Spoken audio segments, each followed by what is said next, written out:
देख रहे हैं बीबी न्यूज।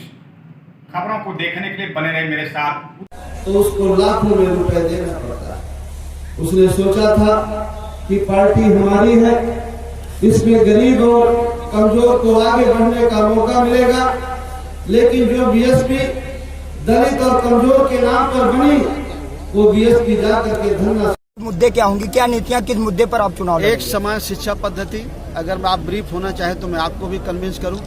हमारे देश की दोहरी शिक्षा व्यवस्था है, एक तरफ प्राइवेट पब्लिक स्कूल है, एक तरफ प्राइमरी स्कूल है। पब्लिक स्कूल में सीबीएसई आईसीएसई पढ़ाई जाती है और गांव में ग्रामीण में यूपी बोर्ड पढ़ाया जाता है, हिंदी मीडियम पढ़ाया जाता है। हम चाहते हैं कि बड़े आदमी का बच्चा महंगे स्कूल में पढ़ ले, एसी में कूलर में बैठ के पढ़ ले, गरीब का बच्चा गर्मी में बैठ के पढ़ ले, लेकिन पाठ्यक्रम एक हो, किताब एक हो।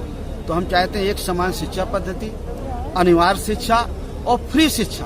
किसान को खाद बीज सस्ती, उसकी फसल की कीमत उसे सही मिले, सिंचाई के लिए बिजली फ्री मिले, छोटे दुकानदार और किसानों के कर्जे माफ हों और घरेलू बिजली गरीब की माफ हो, और जाति जनगणना हो। जो पिछड़ों की जाति जनगणना सरकार नहीं करा रही, वो जाति जनगणना सरकार कराए। जी जी।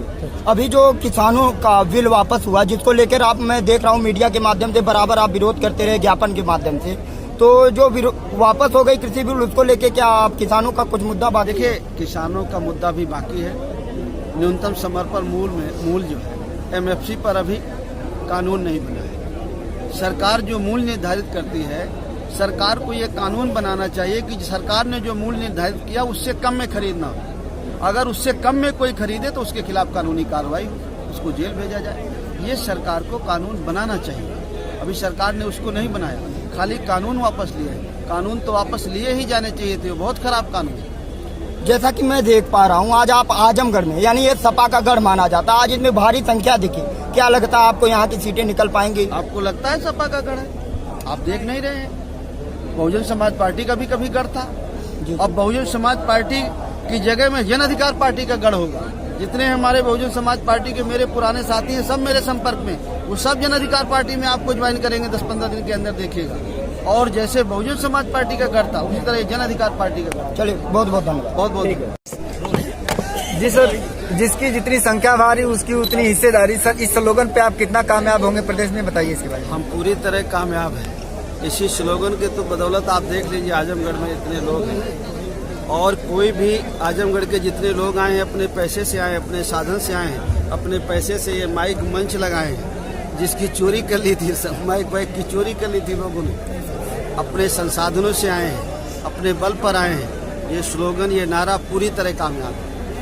सर, प्रदेश में भाजपा बीजेपी है और गठबंधन में सपा है, कितना आप उस पर हावी रहेंगे, इसके बारे में? हमें समाजवादी पार्टी और भारतीय जनता पार्टी से हमें कोई कठिनाई नहीं है चुनाव में। हम पूरी मजबूती से लड़ेंगे। इस प्रदेश में मोस्ट बैकवर्ड की और बैकवर्ड की जो आबादी है, अगर हम मान लें कि समाजवादी पार्टी के खाते का वोट हमें नहीं मिलेगा, उसके बाद भी जो वोट है वो 40 से 42% है, दलित समाज का वोट है। हमें मान सकते हैं कि कुछ मायावती जी के खाते में चला जाएगा, लेकिन बाकी हमारे साथ रहेंगे। मुसलमान भाई हैं बड़े पैमाने पर हमारे साथ, और सब इस जो भागीदारी की हमारी बात है, सबको एक साथ लेके चलने की बात है, वो सब हमसे सहमत हैं और सब जन अधिकार पार्टी को वोट देंगे और मजबूती के साथ पार्टी लड़ेगी और जीतेगी। सर, कितनी सीटों पर आपकी पार्टी लड़ेगी? हम लोग पूरी 403 सीटों पे चुनाव लड़ेंगे। हमारी जन अधिकार पार्टी का संगठन 305 सीटों में पूरी तरह तैयार है। बाकी 98 सीटें बची हैं। हमारे जो साथी हैं, छोटे छोटे संगठन के साथी, बड़ी किसी पार्टी से हमारी कोई बातचीत नहीं है, छोटी छोटी पार्टियां हैं। हमारे साथ आदरणीय रामकरण कश्यप जी है, वंचित समाज पार्टी है, और कुछ छोटे संगठनों से हमारी बात हो रही है।